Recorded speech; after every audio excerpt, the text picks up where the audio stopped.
All right, let's just jump right in. It honestly wasn't that long ago, like think back to just 2023, when talking about AI and programming basically meant discussing a really, really smart autocomplete.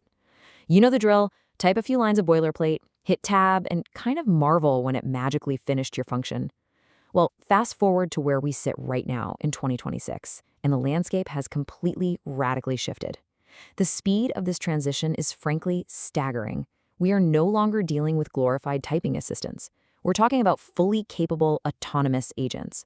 These are tools that can plan complex system architectures, fix entire bug suites before your alarm even goes off, and generate full pull requests from scratch.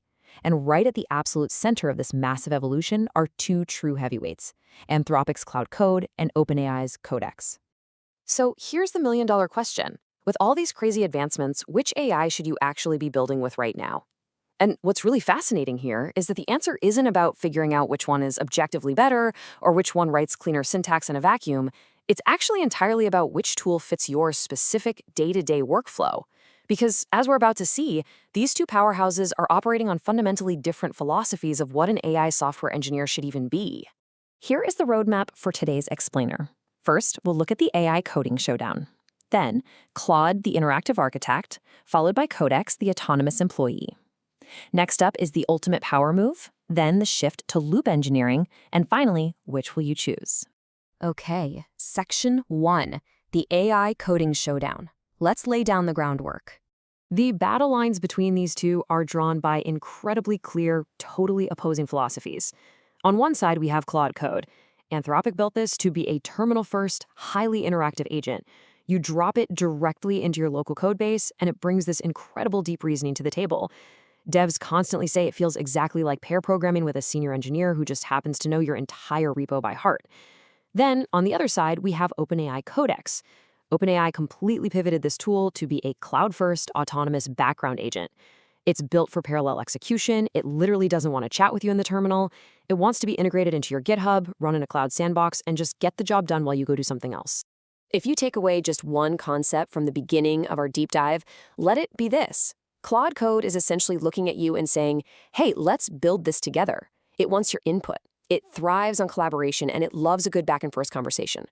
Codex, though, it looks at your task list and says, I'll handle it, check back later. It is literally the difference between hiring a collaborative partner who wants to brainstorm at a whiteboard and delegating to an autonomous executor who just needs the specs so they can get straight to work. Moving on to Section 2, Claude, the interactive architect. Let's see what this looks like in practice. Picture this. You need to build a brand new OAuth 2.0 authentication module with Google for an existing web app. Now, if you write code, you know the universal dread of setting up OAuth manually. The endless redirect URI mismatches, the token expiration headaches. It's usually a total nightmare.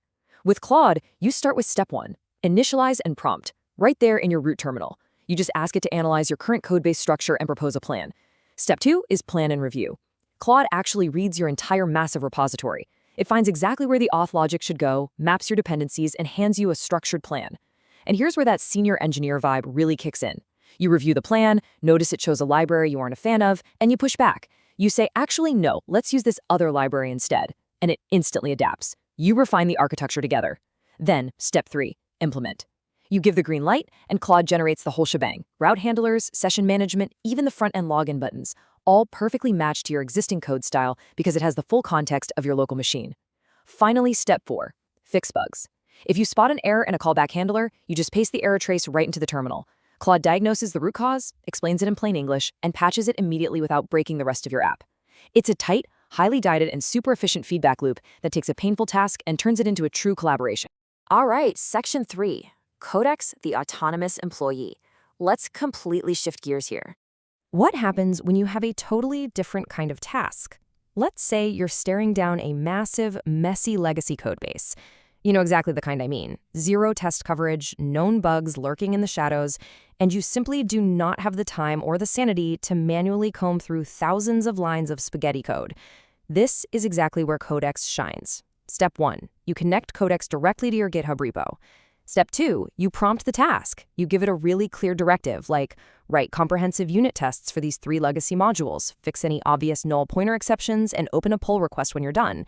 And here is the magic of step 3, cloud execution. You literally just close your laptop, walk away, go make a sandwich. Contrast that with the high-attention loop we just saw with Claude. While you're gone, Codex spins up a sandbox environment in the cloud. It writes the tests, it catches edge case bugs you didn't even know were there, and it generates the pull request entirely in the background. Which brings us to step 4, review PR. You come back to your desk 20 minutes later, open GitHub, and review the work exactly like you would a pull request from a human coworker. You didn't guide it, you simply defined the goal and evaluated the polished output. Section 4, the ultimate power move. Because honestly, why choose just one? The ultimate power move in the industry right now is that the absolute best developers aren't picking sides. They're strategically combining both tools to maximize their efficiency. Think of it like building the perfect engineering team. You use Claude Code as your senior architect. Bring Claude in for the heavy planning, the deep reasoning, and designing that initial architecture where that interactive whiteboard session is absolutely crucial. You need that brainpower to set a solid foundation. Then, once the plan is locked in, you hand the actual implementation, the tedious unit testing, and the repetitive workflows off to OpenAI Codex. You treat it like a tireless junior engineer. You hand over the spec sheet and let it execute autonomously in the cloud while you immediately move on to tackle the next big architectural challenge with Claude. It is an incredibly powerful synergy that literally multiplies your output as a single developer. Section 5. Shift to loop engineering. Let's zoom out a bit and look at the bigger picture. Now, we have to be real here. Neither of these tools is flawless yet. It's super important we report impartially on their constraints. Because Claude Code is interactive by design, it inherently consumes a lot of your attention. You are constantly in the loop as the decision maker. Plus, for massive tasks, it can rack up much higher token usage simply because it has to hold the entire context of your code base in its short-term memory during the chat. Codex, on the flip side, trades that interactivity for pure autonomy. But if it misunderstands your initial prompt and goes down the wrong path, it is way less conversational and much harder to course-correct midway. And since it executes in a remote cloud sandbox, there's a layer of abstraction keeping it separated from your local dev environment. It can't easily see the unique quirks on your specific machine, which can definitely lead to those frustrating, well, it works in the cloud, but not on my laptop scenarios. But even with those quirks, these tools are driving a massive industry shift. The days of simple prompt engineering, trying to craft that one perfect magical sentence to get a static code snippet, those days are fading fast. We are officially entering the era of loop engineering. This is all about designing the right iteration loop. The goal now is setting up a robust system where an autonomous agent can try a complex task, run a test, catch its own errors from the compiler output, and self-correct on a continuous loop until the overarching goal is finally complete. Both of these tools are pushing the absolute boundaries of this new discipline. And of course, this rapid shift brings up some huge, totally unresolved questions for the tech industry. When autonomous agents are writing thousands of lines of code while you sleep, how do you actually verify that quality at scale? If an AI makes hundreds of micro decisions during a massive codebase refactor, how do you audit that logic? Imagine an AI agent pushing an automated fix to a massive open source repo that millions of servers rely on. If that fix introduces a subtle vulnerability, the blast radius is literally enormous. And as tools like Codex expand into highly sensitive areas like security workflows, the stakes are getting incredibly high. The industry is actively scrambling to figure out the answers to these auditing and scaling questions as we speak. Finally, Section 6. Which will you choose? Let's bring this all home. If you take just one simple, memorable rule into your 2026 workflows, make it this. Claude equals thinking, and Codex equals doing. If you want high-quality architectural reasoning and a collaborative partner to bounce ideas off of, Claude is absolutely your tool. But if you have clearly defined, long-running tasks that you just want to delegate so you can focus your attention elsewhere, Codex is the agent you want doing the heavy lifting. So, I want to end this explainer with a provocative question for you to chew on. Do you actually want an AI that codes with you or one that codes for you? Your answer to that is going to entirely dictate the tools you use going forward. I'm so incredibly curious to hear where you all land on this because it's a debate that is actively shaping the future of software.